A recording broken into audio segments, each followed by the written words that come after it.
Good evening. We start with late breaking news tonight as the Premier has rejected the idea of restricting interprovincial travel. It comes a week after John Horgan blamed travelers from outside of BC for spreading COVID-19 in our province. CTV's Allison Hurst is on this tonight. And Allison, the decision came after the Premier sought legal advice on this issue.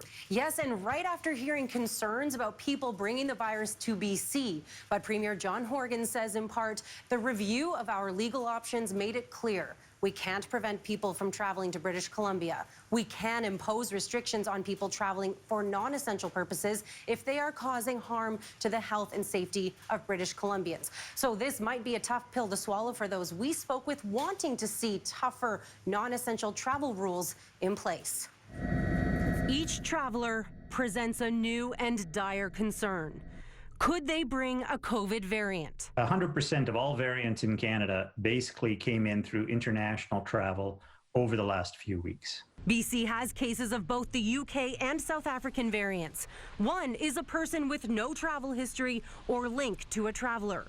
And YVR continues to see regular flights departing to or returning from international destinations. This is a clear and present danger. More than 100 doctors, epidemiologists, and public health officials from across Canada have signed a petition urging the federal government to take immediate action. C'est pas le temps de voyager à l'étranger. Tuesday, the Prime Minister told Canadians to cancel trips abroad, adding orders could change at a moment's notice, keeping the travel industry on its toes. Safety comes first. It is a global pandemic. It is an unusual time. And non-essential travel appears to be far from the minds of Canadians. This will be a spring break and reading break like we've never seen before.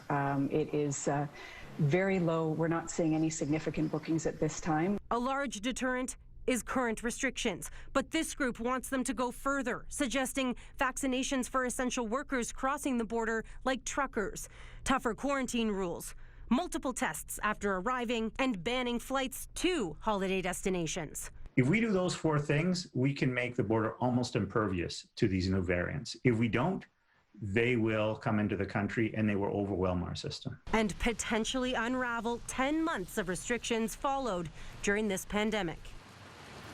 Okay, Allison, getting back to the Premier's decision, clearly the Premier can take tougher action now if he wanted to. Several other provinces have limited their interprovincial travel and imposed quarantines on anyone coming into the provinces. Right, we saw that with the Atlantic bubble that was put in place with a mandatory quarantine. Manitoba had one too, and a court challenge to travel restrictions in Newfoundland failed. So clearly provinces have the right to impose restrictions.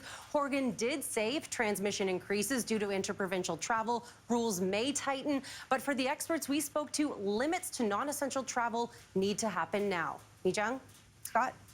All right. Thanks very much, Allison.